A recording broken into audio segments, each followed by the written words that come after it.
Okay, hello everyone and welcome to my live.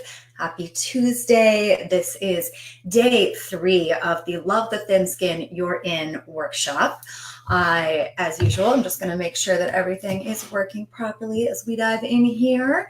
If you are watching and joining me, please say hello. Let me know where you're tuning in from, and definitely let me know if you can hear me and see me all right before we get into our content. It is actually somewhat sunny in Seattle today, which is amazing because we've been having our usual winter rain for weeks on end, which, being a sensitive, is really hard, you guys. This is why I rely so heavily on my sun lamp during this time of the year. All right, it looks like we are all set up properly. So officially welcome to day 3 of the Love the Thin Skin You're In workshop, Amplify Your Sensitive Gifts and Thrive as a Modern Empath. I'm going to go ahead and share my screen and we will dive right into today's content. Get that going. My face smaller. All right, sweet. Let's dive in, guys. So once again, if you're new to me, if you stumbled across this video randomly, if you're just watching the 3rd installment of the workshop, my name is Rochelle. I am an intuitive life coach who works specifically with highly sensitive empath women. Basically, the work that I do with the women that come to me is about minimizing the challenges, which are many, right, of being sensitive, and maximizing the benefits, which are also many, of being sensitive. A lot of us sensitive women out there have a hard time seeing the benefits of being sensitive because we're stuck so deeply in the struggle of being sensitive. And that struggle is real, guys.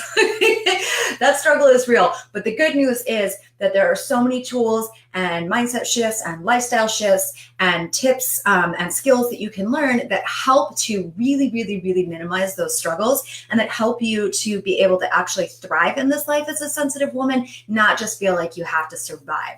And so that's really the crux of the work that I do. I call myself the sensitive badass, and that is because I believe that despite what you may have heard your entire life, there is absolutely nothing weak about being sensitive. In fact, it is the complete opposite. We carry so much emotional weight.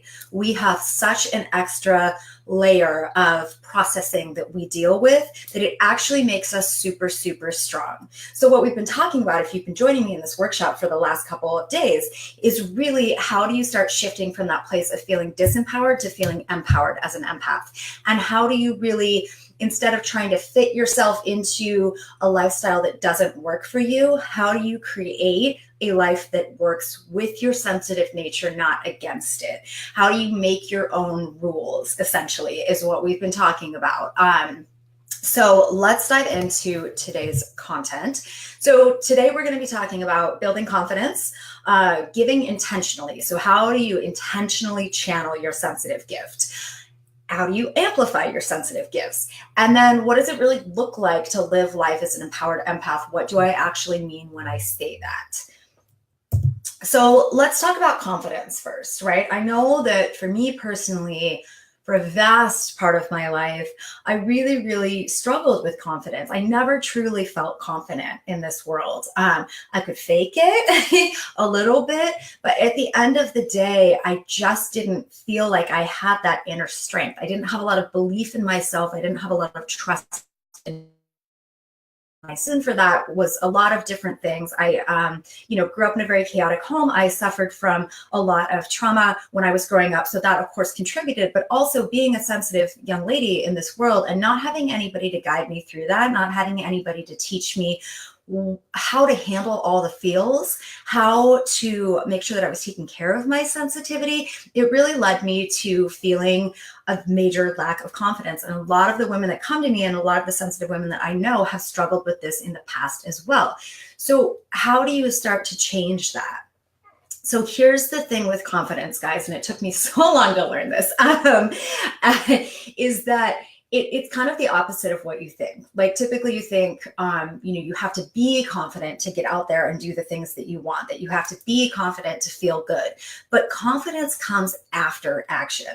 So sometimes we really have to push ourselves outside of our comfort zones. We have to fake it till we make it, essentially.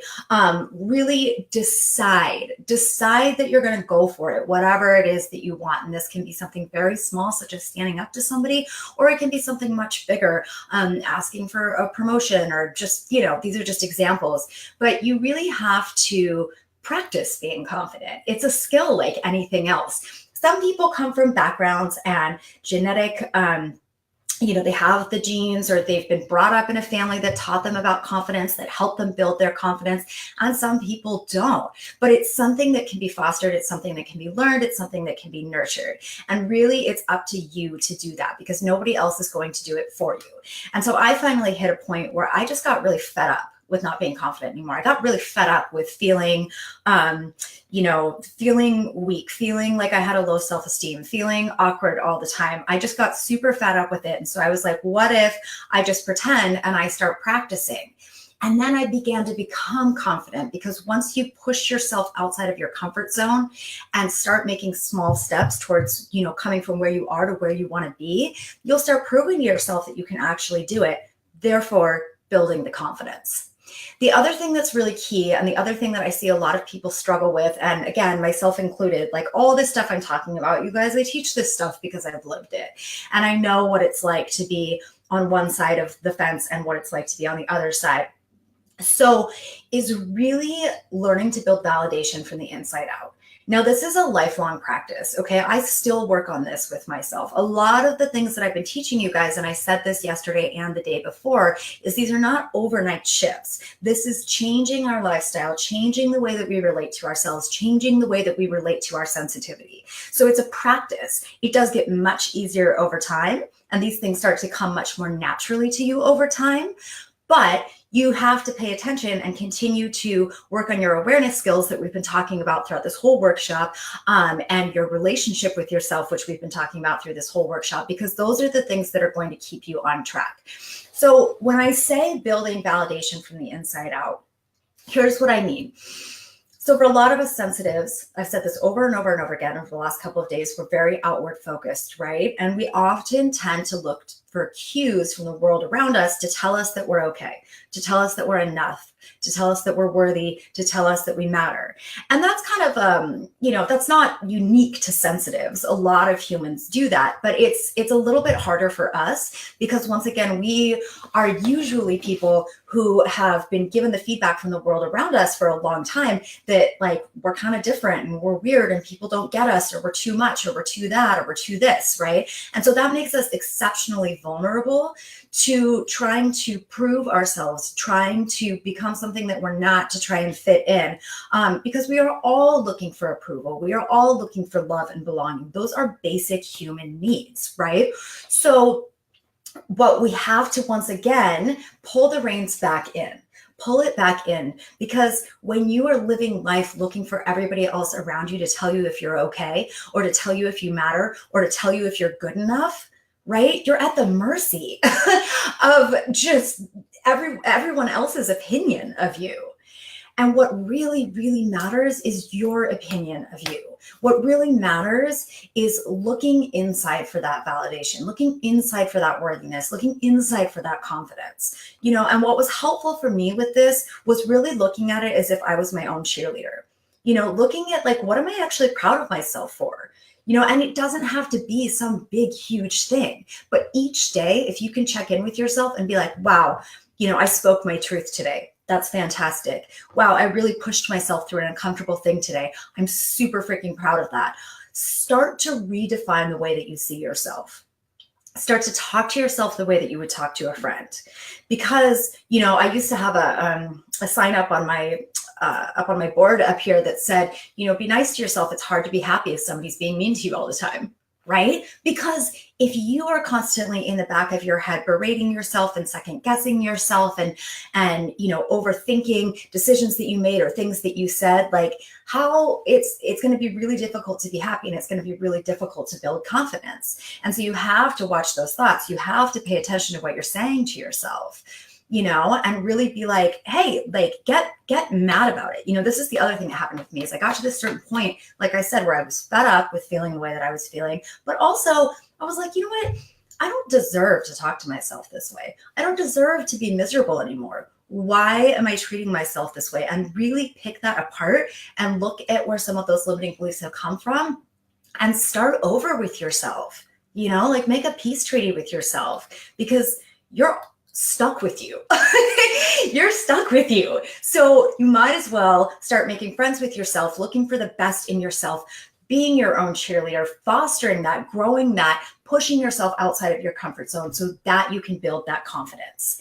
And please know, you guys, please know, because I remember so deeply feeling like I was never going to be able to be truly happy. I was never going to be able to feel really confident. I was always going to have to, fake that I could toughen up or fake who I was to be liked and to be loved. It's bullshit. It's bullshit. It was bullshit for me, and it's bullshit for you. Like, being sensitive is not a curse. I know that it feels that way, but it's not a curse at all. And all of this work that we've been talking about is going to help you to really heal that wounded relationship around being sensitive. Because once you move through that, then the cool part happens. Then it gets exciting. Then it gets awesome. Then it gets fun. And then you get to start to see how you really have this powerful, magical gift. I mean, it literally is a freaking superpower. I 100% believe that. And so the work here is moving through this old stuff, right? Like weeding out this crap that's not serving you and getting that off your plate so that you can have a clearer vision of what is actually going on, of how cool you actually are, of how strong you actually are, of how amazing you actually are, and how blessed you are to be sensitive. So let's talk about giving intentionally, because I know that yesterday we were talking about protecting your energy, right? And that when you are, I was using the sponge analogy, that as empaths, we are just more energetically porous, right? But when you are so filled up with your own energy and your needs are met, you then, rather than walking around wide open and just being like, oh, my energy is wide open, come and get it, you get to choose and be more intentional about how you use your sensitivity, how you use your healing power, how you use this gift of empathy that you have, right? When you are well taken care of, when you have your needs met, when you have a stored up reserve of calm and of groundedness, which again is the proactive versus reactive self-care that we were talking about, all of this stuff together is going to help you to get to that place. Then it gives you some space. It gives you some energetic and emotional space where you can actually stop and choose and be like, wait a minute. And, when I first started working on this, I would sort of catch myself in the moment where I'd be like, oh my God, I was walking around all day, like energetically wide open. Why was I doing that? Why was I doing that? So notice where you are leaking. And what I mean by leaking is notice where you, throughout your day or your life or your week, are not paying attention to where your energy is going. Because if you're not aware of it, remember, awareness is your best friend. If you're not aware of it, you can easily slip back into that place of just like basically being like, come and get it, like come suck on my energy, essentially. But the more you do this and the more you play with these techniques, the easier this will get and the less those sorts of scenarios will happen. But especially in the beginning, notice where you are leaking. And then, because when you consciously use your gifts, they are so much more powerful. Think about it. If you are just walking around being like, I'm here for everybody and anything, and even if I have nothing to give, I'll still lay down on the ground and let you walk on me. And, and it doesn't have to be quite that dramatic, but versus I'm really intentionally channel my healing, empathetic energy into places where I choose, into places where I know that walking in, this is a choice. Therefore, I am paying attention to how much I am giving. Therefore, I am paying attention to how that's affecting me and how I'm doing. And you can really sort of reserve it for places where you want to intentionally channel it, rather than kind of giving it all away to everybody, which the intention behind that is beautiful and kind, but it doesn't serve you. And honestly, at the end of the day, it doesn't really serve them either. So if you start connecting to your values and thinking about what's most meaningful to you, that's going to help to cue you into like, where do you really want to focus your gifts on? You know, your gifts of healing, your gifts of listening, your gifts of empathy, your gifts of compassion, your gifts of understanding, your gifts of creativity, all of these things that come with being sensitive. Why not channel those into things that fit in line with your values, that fit in line with what's meaningful to you? And another thing that you can do here is notice, for example, when I first started looking at, okay, I feel like my sensitivity is a curse. So somebody had taught me a long time ago, start looking, and I told you guys this the other day, and I think the day before as well, but start looking for the ways that it does serve you, right? Because I don't know if you remember, but I said, like, your brain, if you believe something, your brain will look for evidence to back up that belief. So if you believe that it's a curse to be sensitive, if you believe that it makes you weak to be sensitive, if you believe that it sucks to be sensitive, your brain's going to keep coming up with evidence to prove those things to be true. But if you start to hack your brain and turn that around and look for the ways that being sensitive serves you, look for the ways that it serves others, look for the ways that it can actually add to your life and make your life more special and cool, then your brain is going to start to back that up with evidence to find that those are true. So, notice how it makes you a better friend. Notice how it makes you a better writer. Notice how it makes you a better creative, a better parent, whatever it is for you. It's different for all of us, right? We're all sensitive, but we're all unique in our own individual lives. Start paying attention to those things. Where do you get the most lit up? What are you the most passionate about, right? And then how can you start to move your sensitivity into channeling it into those areas? So similarly, with amplifying your sensitive gifts, decide what you want to do with them, right? That's what we were talking about on the last slide. Dream, connect to your purpose, let yourself dream big, make a vision board, let yourself write in your journal about your future self. What is it that you really want to use your sensitive gifts for, right? Like, I never even thought about that before, because before I did all of this work, I never realized that it could be a gift. And then when I did, I was like, what do I want to use this for? For me, that's what I'm doing now. It's my coaching work, like my intuitive healing work that I do now. But it can be anything. It doesn't have to be your career necessarily, right? So practice and play and know that the more that you honor it and the more that you treat it like a gift, the more it will show up that way, right? It's just like any other skill that people have. If you're good at sports, if you are a great writer, if you are a wonderful painter, right? When we see those skills, and in society, those skills are seen as, what's the word, like valid or they're gifts, right? And so you go to school, you honor it, you take care of it. If you are a sports player I'm so not, I always use sports analogies, which cracks me up, you guys, because I'm like so not. My husband's way into sports, but not me. But it's a good analogy, because those players, for example, a basketball player, right? Like, they make sure they take really good care of their bodies. They make sure that they're honing their skill, that they're paying attention to it, that they're practicing, that they're getting the best coaches. And it doesn't have to be that like severe. But the point that I'm making here is that what if you treated your sensitivity that way? What could become of it? What could you do with this honest to God skill, talent, gift that you have if you treated it like that's what it was? It opens up such a new world, so many new possibilities. And also, this will help with the confidence piece, big time. So, kind of to summarize everything that we've been talking about, all of this work that I'm talking about is about moving from being a disempowered empath to moving to being an empowered empath. And so for me and for most of my clients, that looks like going from emotional exhaustion and overwhelm, lack of confidence, right? Feeling chronically misunderstood, flawed, and like you're too much, not trusting your own feelings, invalidating your own feelings, putting yourself last and struggling to say no and set boundaries, being energetically vulnerable, and feeling like you don't belong in this world. I'm sure so many of you can relate to these statements.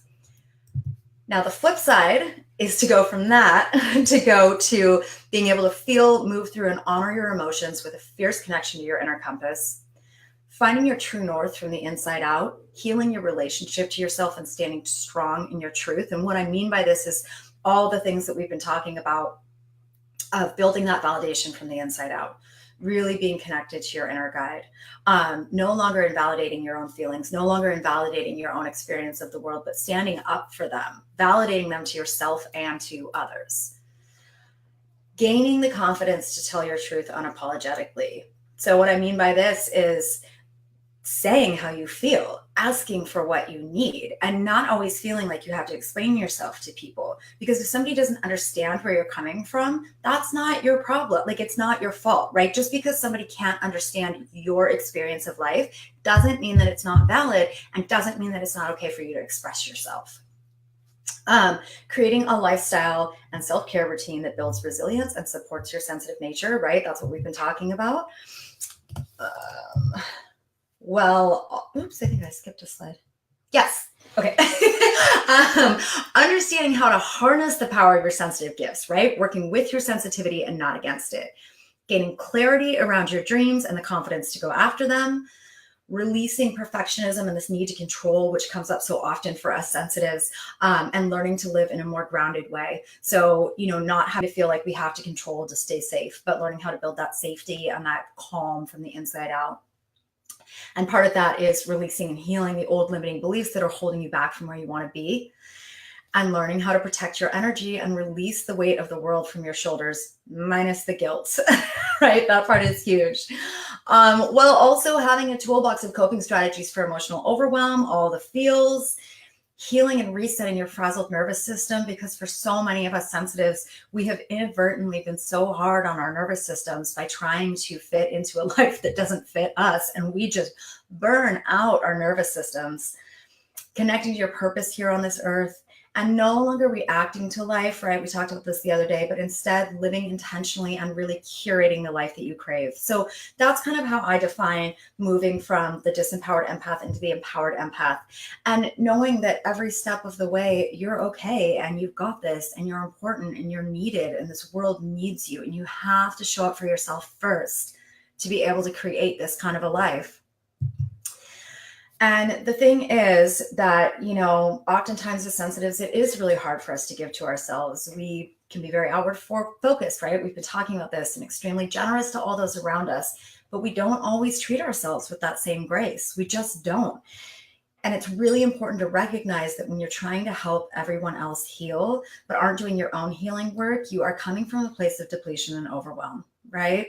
And in that state, not only are you hurting yourself, but also not making the kind of profound change in people's lives that you deeply desire to. And it's really hard to be strong for others when we haven't done the inner work to grow our own strong roots. It's also hard to be happy and to feel good when we don't have strong roots. As sensitives, we're really susceptible to the emotional storms of life, right? We just are. It's just part of our nature. And without these strong roots, those storms can literally, energetically, and emotionally rip us to shreds. But when we nurture ourselves and our gift and do all of this work that we've been talking about through this workshop, and take the time to foster and grow those roots, we are no longer so easily swept around by the energetic winds. And when you can find that compassion and courage to really give yourself the gift of healing and growth, whatever that looks like for you, not only do you then really start thriving, but you can actually give to the world from a more deep, grounded, and centered place. And when you are clear and strong and have your own needs met, that's when you can make that profound difference to your family, your friends, and the greater world. So when you show up for yourself and honor this divine sensitive gift that you have, when you start connecting to your truth and using your voice, you also inspire others to do the same. You inspire other sensitives. You inspire everybody else around you. You are teaching others that sensitivity is not a flaw, but that it is truly magical, and that self-love is not selfish, but completely 100% necessary. When you heal yourself, you truly activate the healing powers within you that this world so desperately needs. I know this to be true to the core of my bones, you guys. I know what kind of an impact this work can have. I know how life-changing this work was for me. This is why I am so passionate about teaching this content, so passionate about working with sensitive women, so passionate about reminding you of how strong you are and what life could look like for you, and how important you are, how absolutely precious and important you are, and that your unique nature is a gift, the same way that somebody who's gifted in art or gifted in sports or gifted in math or gifted as a writer, it is the same thing. You have a natural skill, a natural talent, and it is healing and empathy and compassion. And how fucking beautiful is that, right? So if you are ready to grow your own strong roots, if you are loving everything that you've been hearing over the last 3 days of hanging out with me, I really invite you to join me in my signature program, which is the Sensitive Badass Coaching Mentorship. It really is a powerful incubator for healing and growth with 10 other incredible sensitive women. So I've been talking about this throughout the workshop. I talked about it more in depth in our first training on Sunday, but we are closing the doors for enrollment to this program on the 9th at midnight. So there is still plenty of time to sign up. If you have been loving all of this, if you're feeling intrigued, if you're really desiring to do this work, I highly encourage you to reach out to me and schedule a call. I'm going to put the links for the mentorship sign up page, the details page that will give you all of the information that you might be curious about. What is this? What does it look like? What's included? How much does it cost? All those sorts of things. And then also a link to schedule a free call with me, which is essentially just like, let's hop on the phone. Let's get to know each other. Let's chat about what's going on with your sensitivity, where you're struggling, pinpoint, where you are now and where you really want to be. And then see if this program is the right fit to help you be there. See if I'm the right person to help you reach the goals that you have. Yes, we already talked about that. So yeah, definitely, if you're feeling at all curious about this work, please do reach out to me. I love talking on the phone with you guys. Just a quick little recap. The program is a 6-month coaching program with me as your guide. You get a lot of one-on-one time with me. We also have a group aspect to this program, which is really powerful and magical. There are teaching calls included, as well as the one-on-one work. There's a ton of bonuses. So it's a really, really fully comprehensive, supportive program. It's my favorite thing in life is to do and teach this program. I would be honored to have you join me. If you're feeling at all called, make sure to schedule a call with me. And if you have any questions about anything that you've heard on this training, which I hope was so helpful to you guys, if nothing else, I hope that this has inspired you to start to take the steps to shift your lifestyle, to shift your mindset, and to really start working on healing your relationship with yourself and your sensitivity, because you're worth it and you're needed. So I love you guys. It was so fun running this workshop with you. I'm so grateful for everybody that joined live. Let me know if you have any questions, and definitely check out the links that I will post below as soon as the broadcast is ended, so that you can check out the details to the Sensitive Badass Mentorship Program. And if you feel called, schedule a time to talk with me. All right, you guys, I hope you have a beautiful rest of your week. Bye.